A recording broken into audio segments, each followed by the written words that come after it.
Hello दोस्तों, स्वागत है आप सबका हमारे इस YouTube चैनल पर। दोस्तों, पिछली सीरीज में हमने देखा था इतिहास में मौर्य काल और आज की सीरीज में हम देखेंगे मौर्य प्रशासन एवं गुप्त काल से पहले का भारत। इस सीरीज में टोटल 20 क्वेश्चन होंगे और ये सीरीज सभी प्रतियोगी परीक्षाओं हेतु उपयोगी सीरीज है। तो दोस्तों, पहला प्रश्न आपकी स्क्रीन पर। भारत को पहली बार राजनीतिक एकता किसके समय प्राप्त हुई? At what time did India get political unity for the first time? Option 1 वैदिक काल, ऑप्शन 2 मौर्य काल, ऑप्शन 3 सल्तनत काल और ऑप्शन 4 ब्रिटिश राज। और इसका सही जवाब होगा ऑप्शन 2 मौर्य काल। Maurya period is the right answer. Next question number 2। Maurya प्रशासन में सत्ता का केंद्र कौन सा था? Which was the center of power in the Mauryan administration? Option 1 Raja king, option 2 Purohit, option 3 सेना आर्मी और ऑप्शन 4 मंत्री परिषद काउंसिल ऑफ मिनिस्टर्स। और इसका सही जवाब होगा option 1 Raja king is the right answer. And next question number 3। Sanchi का स्तूप का निर्माण किसने किया था? Who built Sanchi stupa? Option 1 सम्राट अशोक, ऑप्शन 2 चंद्रगुप्त मौर्य, ऑप्शन 3 हर्षवर्धन और ऑप्शन 4 अजात शत्रु। और इसका सही जवाब होगा ऑप्शन 1 सम्राट अशोक। दोस्तों, सांची का महान मुख्य स्तूप मूलतः सम्राट अशोक महान ने 3री शती ईस्वी पूर्व में बनाया था। इसके केंद्र में एक अर्धगोलाकार ईंट निर्मित ढांचा था जिसमें भगवान बुद्ध के कुछ अवशेष रखे थे। और ये जो आप फोटोग्राफ देख रहे हैं ये सांची स्तूपा की है। Next question number 4। निम्नलिखित शासकों में से कौटिल्य किसके प्रधानमंत्री थे? Kautilya was the prime minister of which of the following rulers? Option 1 Harshavardhan, option 2 Ashok, option 3 Bindusar और ऑप्शन 4 कुणाल। और इसका सही जवाब होगा ऑप्शन 3 बिंदुसार। दोस्तों, कौटिल्य जिसका कि दूसरा नाम चाणक्य भी था, वो सम्राट चंद्रगुप्त मौर्य के प्रधानमंत्री रहे हैं और बिंदुसार जो कि चंद्रगुप्त मौर्य के पुत्र थे उनके भी प्रधानमंत्री वो रहे हैं। Next question number 5। अशोक के समय मौर्य साम्राज्य में प्रांतों की संख्या कितनी थी? What was the number of provinces in the Maurya empire at the time of Ashoka? Option 1 3, option 2 4, option 3 5 और ऑप्शन 4 7। और इसका सही जवाब होगा ऑप्शन 3 5। टोटल 5 प्रांतों की संख्या थी। दोस्तों, सम्राट अशोक के काल में प्रांतों की संख्या 5 हो गई थी। प्रांतों को चक्र कहा जाता था। ये प्रांत थे प्राची जिसकी राजधानी पाटलिपुत्र, उत्तरापथ जिसकी राजधानी तक्षशिला, दक्षिणापथ जिसकी राजधानी सुवर्णगिरी, अवंती राष्ट्र जिसकी राजधानी उज्जैनी या उज्जैन और कलिंग जिसकी राजधानी तोसली थी। Next question number 6। मौर्य काल में प्रशासन की सबसे छोटी इकाई कौन सी थी? Which was the smallest unit of administration in the Mauryan period? Option 1 विषय, ऑप्शन 2 ग्राम, ऑप्शन 3 प्रांत, ऑप्शन 4 राष्ट्र। और इसका सही जवाब होगा option 2 gram. Gram is the smallest unit of administration. Next question number 7। Maurya काल में गुप्तचर को किस नाम से जाना जाता था? By what name was informant known in the Mauryan period? Option 1 Amatya, option 2 जासूस, ऑप्शन 3 महापुरुष और ऑप्शन 4 गूढ़ पुरुष। और इसका सही जवाब होगा ऑप्शन 4 गूढ़ पुरुष। Next question number 8। मौर्य वंश के पतन के बाद किस वंश का शासन मगध पर स्थापित हुआ? After the fall of Maurya dynasty which dynasty ruled Magadh? Option 1 नंद वंश, ऑप्शन 2 गुप्त वंश, ऑप्शन 3 शुंग वंश और ऑप्शन 4 हर्यक वंश। और इसका सही जवाब होगा ऑप्शन 3 शुंग वंश। दोस्तों, मौर्य वंश के अंतिम शासक बृहद्रथ की हत्या इसके सेनापति पुष्यमित्र शुंग ने 185 ईस्वी पूर्व में करके मगध राज्य पर शुंग वंश की नींव रखी। Next question number 9। निम्नलिखित में से सर्वप्रथम भारत पर आक्रमण किस विदेशी आक्रमणकारी ने किया? Which of the following was the first foreign invader to invade India? Option 1 शक, ऑप्शन 2 हिंद यूनानी, ऑप्शन 3 गजनवी और ऑप्शन 4 कुषाण। और इसका सही जवाब होगा ऑप्शन 2 हिंद यूनानी।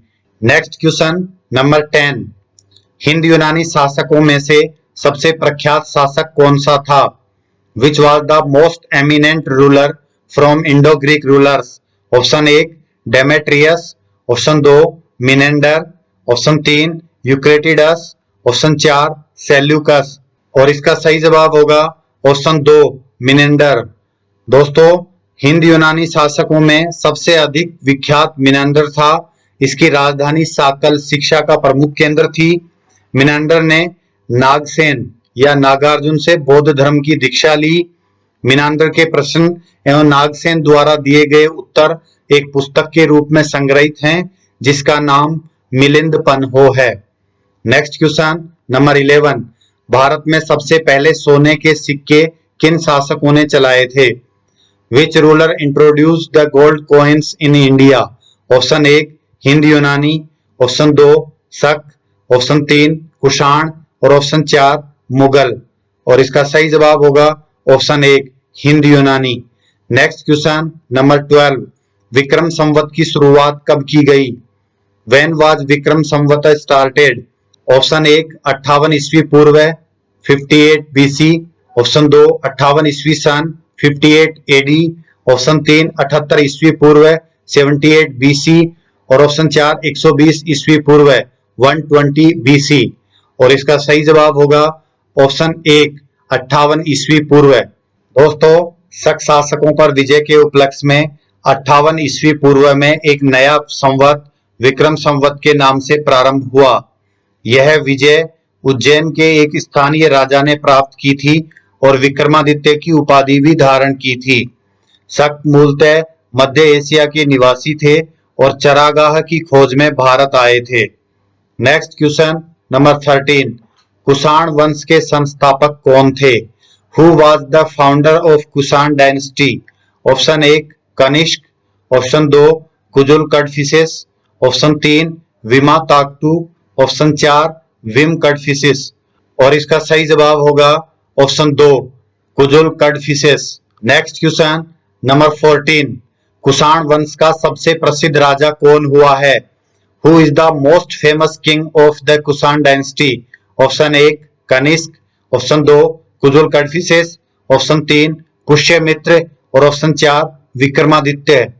और इसका सही जवाब होगा ऑप्शन 1 कनिष्क। दोस्तों, कुषाण वंश का सबसे प्रतापी राजा कनिष्क था। उनकी राजधानी पुरुषपुर या पेशावर थी। उनकी दूसरी राजधानी मथुरा थी। नेक्स्ट क्वेश्चन नंबर 15, शक संवत किसने चलाया? Who started the शक संवत? ऑप्शन 1 बिंबिसार, ऑप्शन 2 अजात शत्रु, ऑप्शन 3 अशोक और ऑप्शन 4 कनिष्क। और इसका सही जवाब होगा ऑप्शन 4 कनिष्क। दोस्तों, कनिष्क ने गद्दी पर बैठने के समय 78 ईस्वी में एक नया संवत चलाया जो शक संवत के नाम से प्रसिद्ध है। उसे भारत सरकार द्वारा प्रयोग में लाया जाता है। नेक्स्ट क्वेश्चन नंबर 16, कनिष्क का राज्य वैद्य कौन था? Who was the royal doctor of Kanishka? Option 1 जीवक, ऑप्शन 2 सुश्रुत, ऑप्शन 3 चरक और ऑप्शन 4 जामवंत। और इसका सही जवाब होगा ऑप्शन 3 चरक। दोस्तों, कनिष्क का राज्य वैद्य आयुर्वेद का विख्यात विद्वान चरक था, जिसने चरक संहिता की रचना की थी। नेक्स्ट क्वेश्चन नंबर 17, निम्नलिखित में से कौन सा विद्वान कनिष्क के दरबार में नहीं था? Which of the following scholars was not in the court of Kanishka? Option 1 Charak, option 2 Nagarjun, option 3 Vishnugupta और ऑप्शन 4 अश्वघोष। और इसका सही जवाब होगा ऑप्शन 3 विष्णुगुप्त। बाकी तीनों हैं वो कनिष्क के दरबार में थे। नेक्स्ट क्वेश्चन नंबर 18, चतुर्थ बौद्ध संगीति किसके शासन काल में हुई? Under whose reign was the fourth Buddhist council? Option 1 Ashok, option 2 Ajatashatru, option 3 Kalashoka और ऑप्शन 4 कनिष्क। और इसका सही जवाब होगा option 4 Kanishka. Next question number 19, Chanakya का असली नाम क्या था? What was Chanakya's real name? Option 1 Vishnu Sharma, option 2 Rajashekhar, option 3 Chandragupta और ऑप्शन 4 विष्णुगुप्त। और इसका सही जवाब होगा ऑप्शन 4 विष्णुगुप्त। दोस्तों, चाणक्य का दूसरा नाम कौटिल्य भी था। नेक्स्ट क्वेश्चन और इस सीरीज का last question, question number 20, Srinagar शहर को बसाने का श्रेय किस राजा को जाता है? To which king goes the credit of settling the Srinagar city? Option 1 Ashok, option 2 Ajatashatru, option 3 Kalashoka और ऑप्शन 4 कनिष्क। और इसका सही जवाब होगा ऑप्शन 1 अशोक। दोस्तों, मौर्य सम्राट अशोक महान को श्रीनगर शहर बसाने का श्रेय दिया जाता है। तो दोस्तों, ये थी आज की सीरीज आपको कैसी लगी कमेंट करके बताएं। पसंद आई हो तो इसे लाइक करें, शेयर करें और कमेंट करके जरूर बताना कि सीरीज आपको कैसी लग रही है। धन्यवाद। Thank you very much.